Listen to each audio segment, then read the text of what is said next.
बिस्मिल्लाहिर्रहमानिर्रहीम। My dear student, हम FSc के फर्स्ट ईयर का चैप्टर नंबर 3 पढ़ रहे हैं मैथमेटिक्स का। और आज हम जिस एक्सरसाइज को स्टार्ट करेंगे वो है एक्सरसाइज नंबर 3.5। और एक्सरसाइज नंबर 3.5 के जिन क्वेश्चन को हम सॉल्व करेंगे है वो है क्वेश्चन नंबर 1 एंड 2। तो अपने लेक्चर का बाकायदा आगाज करते हैं। My dear students, question number 1 के अंदर ये क्वेश्चन नंबर 1 की जो स्टेटमेंट है वो कह रहा है कि solve the following systems of linear equations bye Cramer's rule. के जो सिस्टम ऑफ लीनियर इक्वेशंस है इसको क्रैमर्स रूल की मदद से सॉल्व करें।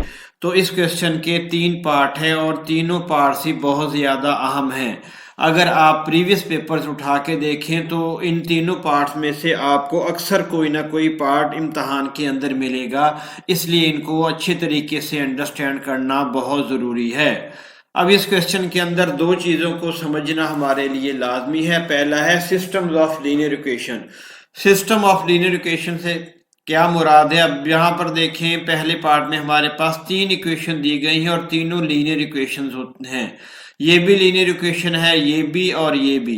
जब एक से ज्यादा लीनियर इक्वेशंस एग्जिस्ट कर रही हो तो उन तमाम लीनियर इक्वेशंस के मजमूए को सिस्टम्स ऑफ लीनियर इक्वेशन कह देते हैं। ठीक हो क्या बेटा?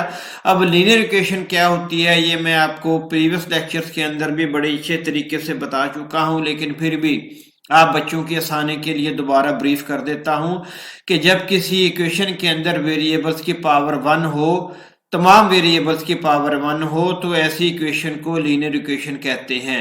x की पावर 1, y की पावर 1, z की पावर 1। इसी तरीके से यहाँ पर भी x y और z की पावर 1, x y और z की पावर हमारे पास 1 के इक्वल है। तो ये तमाम के तमाम लीनियर इक्वेशंस हैं और इन तमाम लीनियर इक्वेशंस के मजमूए को सिस्टम्स ऑफ लीनियर इक्वेशन कहते हैं।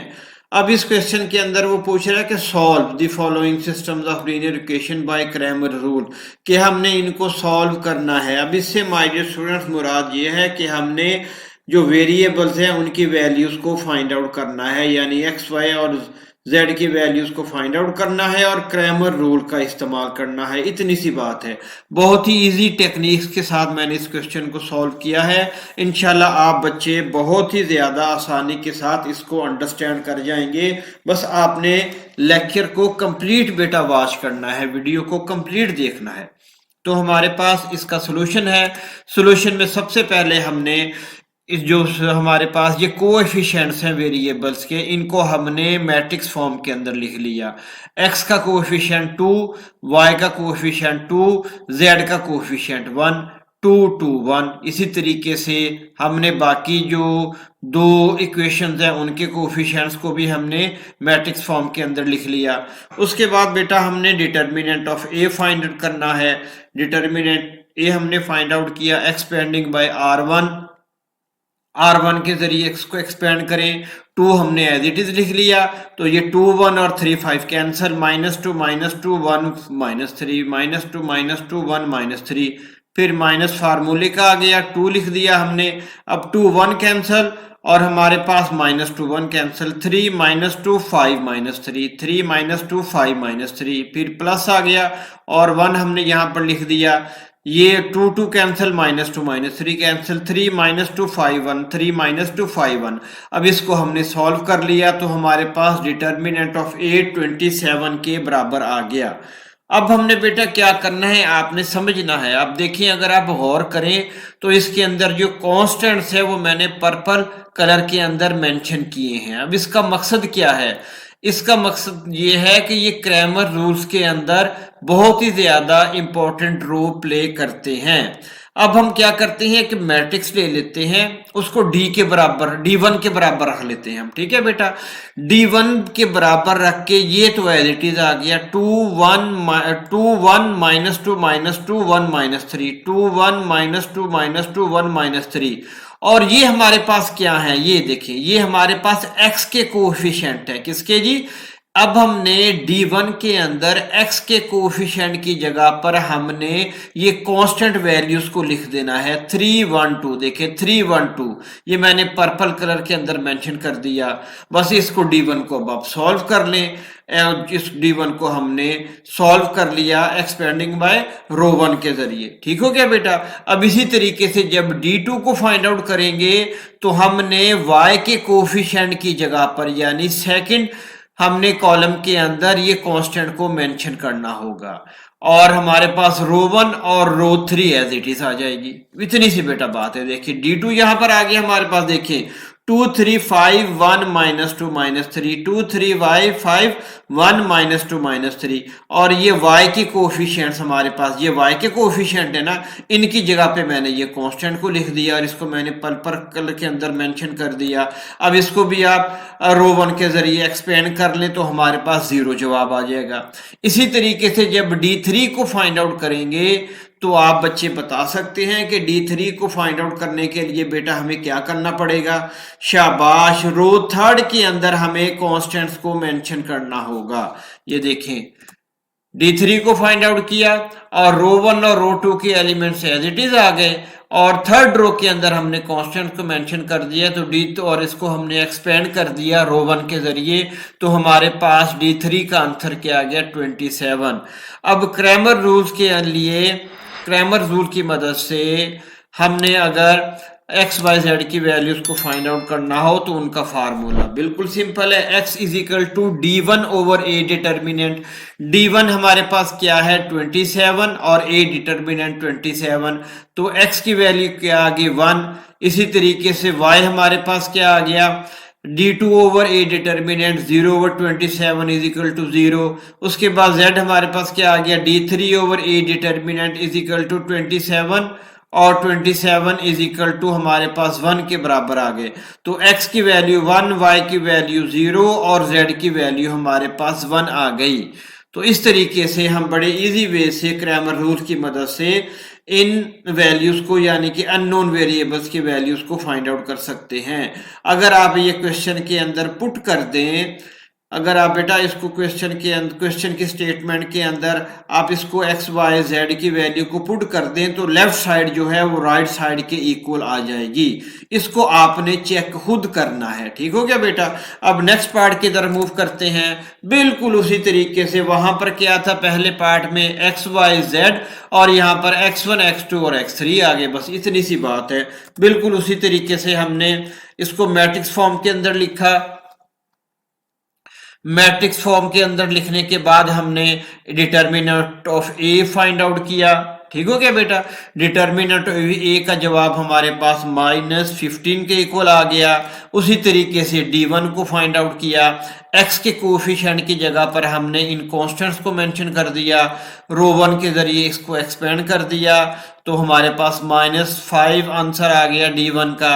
इसी तरीके से D2 के अंदर हमने किया सेकंड रो के अंदर कांस्टेंट्स को मेंशन कर दिया यानी y हमारे x2 के कोफिशिएंट की जगह पर और यहाँ पर हमारे पास इसको हमने एक्सपेंड किया रो 1 के जरिए तो हमारे पास 19 आंसर आ गया। उसी तरीके से D3 x3 के कोफिशिएंट्स को हमने की जगह पर हमने क्या किया बेटा, यहाँ पर हमने कांस्टेंट्स को मेंशन कर दिया। जब इसको हमने सॉल्व किया तो हमारे पास -46 आंसर आ गया। अब इसी तरीके से हमारे पास x1 किसके बराबर D1 ओवर a के बराबर -5 over -15 is equal to 1 over 3 x2 19 over -15 के बराबर और x3 हमारे पास D3 over determinant of a यानी -46 ओवर -15 46 ओवर 15। तो ये हमारे पास x1 x2 और x3 की वैल्यूज आ गई। अब तीसरे पार्ट की तरफ मूव करते हैं। यहाँ पर भी 2x1 - x2 + x3 is equal to 8 ये इस क्वेश्चन की स्टेटमेंट आ गई। हमने इसको मैट्रिक्स फॉर्म के अंदर लिखा। x का कोफिशिएंट 2, x2 का कोफिशिएंट -1 और x3 का कोफिशिएंट 1। इसी तरीके से बाकी कोफिशिएंट्स को लिख के मैट्रिक्स को पूरा किया। उसके बाद हमने इसका डिटर्मिनेंट फाइंड आउट करना है बेटा। डिटर्मिनेंट फाइंड आउट किया, हमारे पास आंसर आ गया -3 के बाद हमने D1 को फाइंड आउट किया। बिल्कुल पहले हमने यहाँ पर क्या करना है x1 के कोफिशिएंट्स की जगह पर कांस्टेंट वैल्यूज को हमने पुट कर देना है। इसको हमने सॉल्व किया, -16 आंसर आ गया। उसके बाद D2 पे हमने क्या किया, x2 के कोफिशिएंट्स की जगह पे कांस्टेंट को मेंशन किया।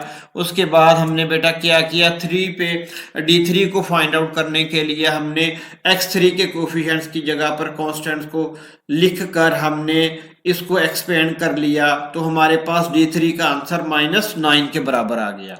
अब इसको फार्मूले में पुट कर दें, x1 x2 x3 के फार्मूले में पुट करके सिंप्लीफाई किया, हमारे पास x1 की वैल्यू 2 आ गई, x2 की वैल्यू -1 आ गई और x3 की वैल्यू हमारे पास 3 आ गई।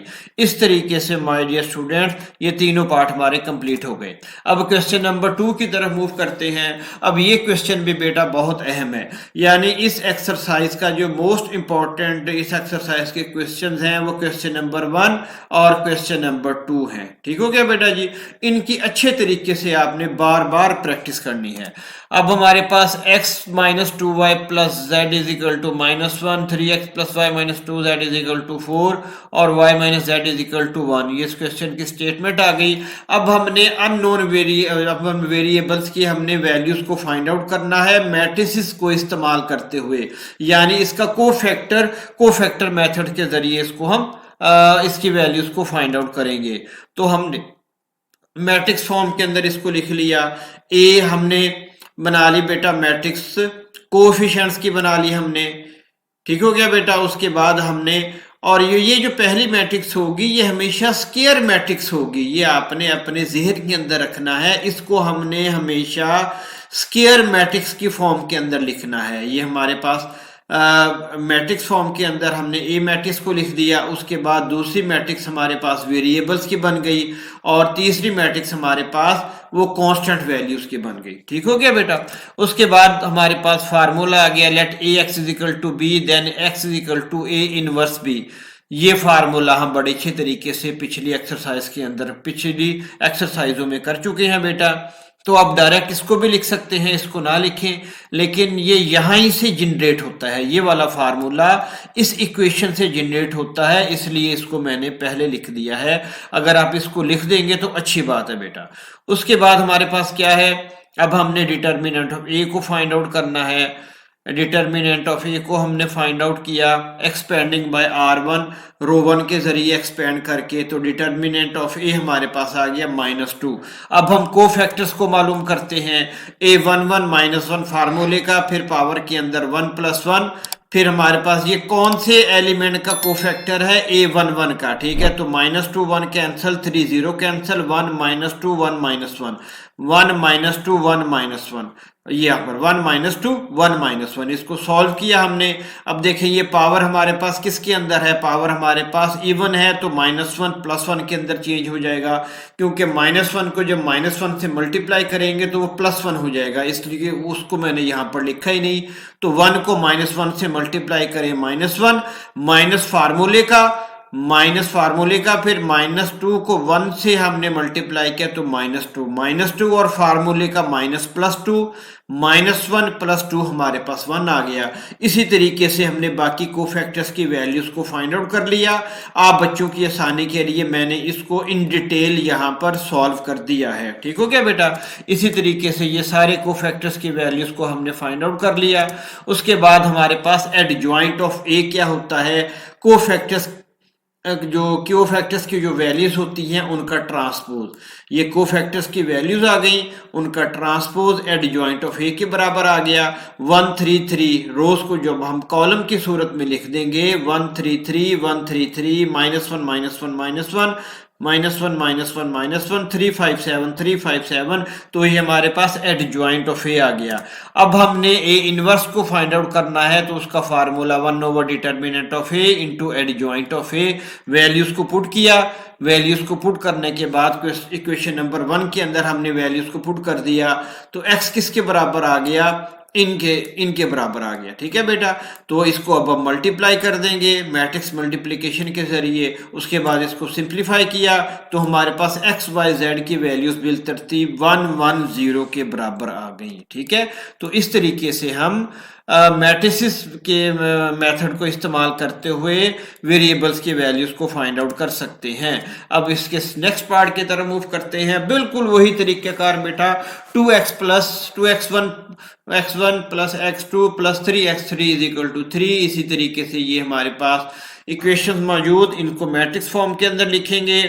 मैट्रिक्स फॉर्म के अंदर यहाँ पर हम x1 x2 x3 लिखेंगे। अब यहाँ पर x y z आपने नहीं लिखना, क्योंकि इक्वेशन के अंदर जो वेरिएबल्स इस्तेमाल किए गए हैं वो x1 x2 x3 हैं। ठीक हो क्या बेटा? अगर यहाँ पर x y z होते तो यहाँ पर हम x y z लिख देते, लेकिन अब इसको ये नहीं लिख सकते, इसलिए इसको x1 x2 x3 लिखा है। अब ये देखें वही फार्मूला x की वैल्यूज को फाइंड आउट करने का, हमने डिटर्मिनेंट a को फाइंड आउट किया एक्सपेंडिंग बाय रो 1, तो डिटर्मिनेंट ऑफ ए हमारे पास -2 के इक्वल आ गया। अब कोफैक्टर्स को फाइंड आउट किया। कोफैक्टर्स को फाइंड आउट करने के बाद माय डियर स्टूडेंट्स हमने एडजॉइंट ऑफ ए को फाइंड आउट किया। ये एडजॉइंट ऑफ ए कोफैक्टर्स की हमने यहाँ पर वैल्यूज को मेंशन कर दिया। अब इसका ट्रांसपोज ले लें आप, यानी रोज को कॉलम की सूरत के अंदर लिख दें, फार्मूले के अंदर वैल्यूज पुट करें और इसको सिंप्लीफाई करें, तो हमारे पास x1 x2 x3 की वैल्यूज 2 -4 और -1 के इक्वल आ जाएंगी। ठीक हो गया बेटा? ये सेकंड पार्ट भी हमारा सॉल्व हो गया। अब लास्ट पार्ट की तरफ मूव करते हैं। लास्ट पार्ट के अंदर एक चीज थोड़ी सी समझने वाली है कि आपने इसको लिखना किस तरीके से है। देखिए x प्लस वाई, यहाँ पर z हमारे पास मिसिंग है, तो हम लिख सकते हैं x plus Y plus 0z। ठीक हो गया बेटा? तो यहाँ पर 2x और यहाँ -z, यहाँ पर y हमारे पास मिसिंग है, तो 2x प्लस 0y -z इसे लिख सकते हैं। यहाँ पर x हमारे पास जो है वो मिसिंग है, तो इसको किस तरीके से लिख सकते हैं हम? 0x plus 2y -3z is equal to -1। बस इस चीज का आपने ध्यान रखना है। ये इन मैट्रिक्स फॉर्म देखिए, x का कोएफिशिएंट हमारे पास 1, y का कोएफिशिएंट हमारे पास 1 और यहाँ पर प्लस 0z, तो z का कोएफिशिएंट क्या आ जाएगा? 0, क्योंकि इसको हमने लाजमी तौर पर स्क्वायर मैट्रिक्स की सूरत में लिखना है, ये इसकी शर्त है बेटा। ठीक हो गया? यहाँ पर x का कोएफिशिएंट 2 और प्लस 0y, y का कोएफिशिएंट क्या? 0। ठीक है? और -z, इसका कोएफिशिएंट क्या आ जाएगा? -1। यहाँ पर देखिए 0x, तो x का कोएफिशिएंट क्या आ जाएगा? 0। ठीक हो गया? और y का कोएफिशिएंट 2 और z का कोएफिशिएंट -3। बस ये एक छोटा सा पॉइंट था यहाँ समझने वाला, जो आप बच्चों को मैंने इन डिटेल बेटा बता दिया। अब बाकी इसको बिल्कुल उसी तरीके से सॉल्व कर लें। डिटर्मिनेंट ए को फाइंड आउट किया expanding by r1, determinant of A हमारे पास 8 के इक्वल आ गया। कोफैक्टर्स की वैल्यूज को फाइंड आउट कर लें। ये कोफैक्टर्स की वैल्यूज को फाइंड आउट कर लिया हमने। उसके बाद बेटा हमने क्या किया? एडजॉइंट ऑफ ए का फार्मूला लिखा, वैल्यूज को पुट किया, एडजॉइंट ऑफ ए हमारे पास ये आ गया।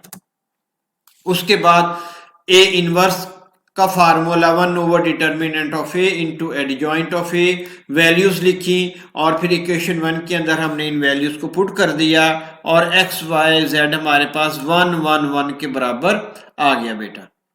ठीक हो गया? तो इस तरीके से हम बहुत ही आसानी के साथ ये वाला क्वेश्चन जो है वो सॉल्व हमने कर लिया बेटा। ठीक हो गया? तो हमारे पास जो फाइनल वैल्यूज आ गई, x is equal to 1, y is equal to 1 और z इज इक्वल टू 1। अब ये दो क्वेश्चन कंप्लीट हो गए, तो बेटा आपने लाजमी तौर पर इन दो क्वेश्चंस की बहुत ही अच्छे तरीके से प्रैक्टिस करनी है, क्योंकि इन दो क्वेश्चन का कोई ना कोई पार्ट अक्सर पुराने बोर्ड्स के पेपर्स के अंदर आया हुआ है।